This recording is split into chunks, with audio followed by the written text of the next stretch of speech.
also. They said the same thing, and then they did something much different than what you were hearing. This is a very, very difficult situation, but we're going to get it solved. I don't think people should be going back to Gaza. I think that Gaza has been very unlucky for them. They've lived like hell. They lived like you're living in hell. Gaza is not a place for people to be living. And the only reason they want to go back, and I believe this strongly, is because they have no alternative. What's the alternative? Go where? There's no other alternative. If they had an alternative, they'd much rather not go back to Gaza and live in a beautiful alternative that's safe. Mr. President,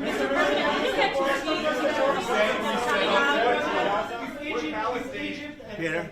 Would Palestinians have the right to return to Gaza if they left while the rebuilding was happening? It would be my hope that we could do something really nice.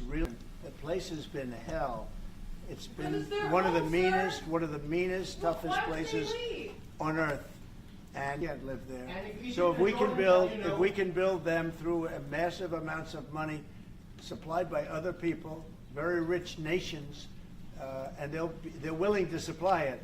If we can build something for them in one of the countries, and it could be Jordan, it could be Egypt, it could be other countries, and you could build 4 or 5 or 6 areas. It doesn't have to be one area, but you take certain areas and you build really good quality housing, like a beautiful town, like someplace where they can live and not die, because Gaza is a guarantee that they're going to end up dying. The same thing's going to happen again.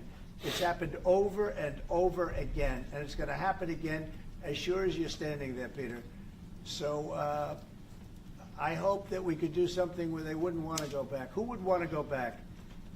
They've experienced nothing but death and destruction. What will you do Egypt and Jordan tell you no? What will you do then? Well, I don't think they're going to tell me no. Mr. I don't think they're going to. What will you do? I think they're going to tell Biden no, and I think they're going to tell other people no. So you think it will happen at the end? I think there's a good chance. Yeah, How I'd like many to see it people are you thinking about? All of them. I mean, we're talking All of about them. probably 1.7 million people, 1.7 million, maybe 1.8 million. But I think all of them. I think they'll be resettled in areas where they can live a beautiful life and not be worried about dying every day. Mr.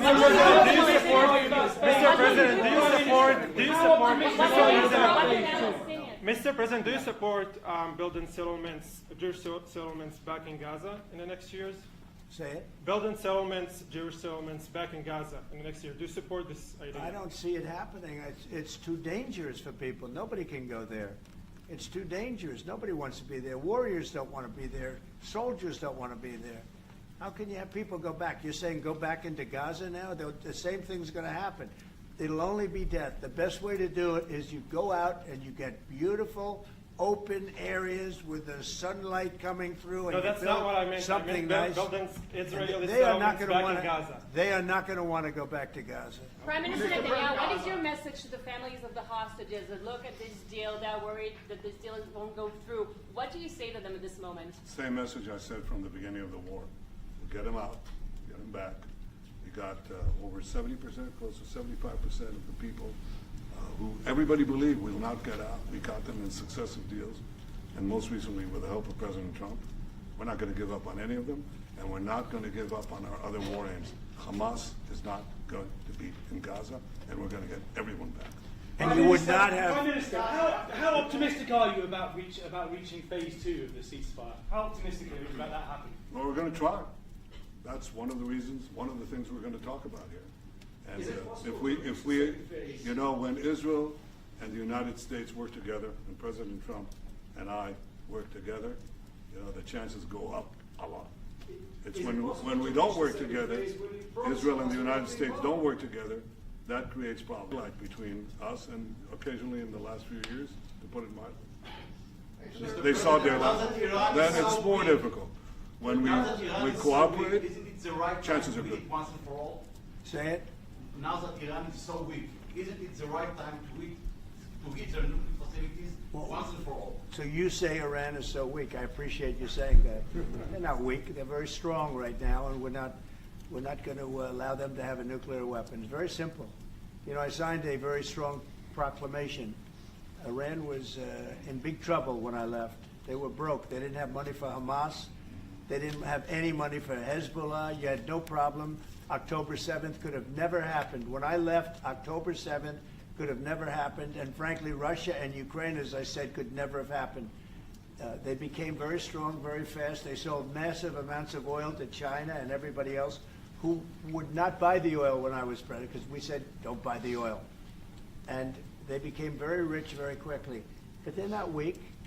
They're not weak. They're strong. Doesn't mean they won't be weak. But you know what? We just don't want them to have a nuclear weapon. They can't have a nuclear The weapon. Prime Minister, sorry, Mr. President, the Prime Minister wants you to strike Iran. That's what he wants. You don't know what he wants. What do you know about anything? Go ahead. But is that option on the table? Yes, please. President Trump, is that option on the table? You're not just talking about Jordan. No, could be other places too. There are many people that have reached out, many countries, many leaders of countries that have reached out that would like to participate in that. Doesn't have to be Jordan and Egypt, but I think it would be also them. Mr. President, your relationship with Mr. Netanyahu knew ups and downs. How do you describe it right No, now? I think it's mostly ups. Mr. President, what about the Palestinian Authority? Should it rule Gaza? Because Gaza will be empty? What? The Palestinian Authority, can it rule Gaza? What do you think? Well, it's had a pretty hard time, wouldn't you say? I'd say it's had a pretty bad time of it.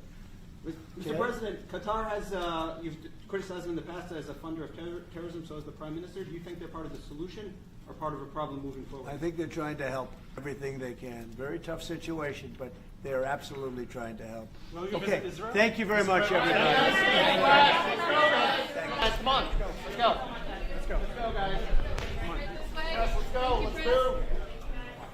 Come on, guys. Come on, guys. You'll see him soon. Thank you, guys. Let's go.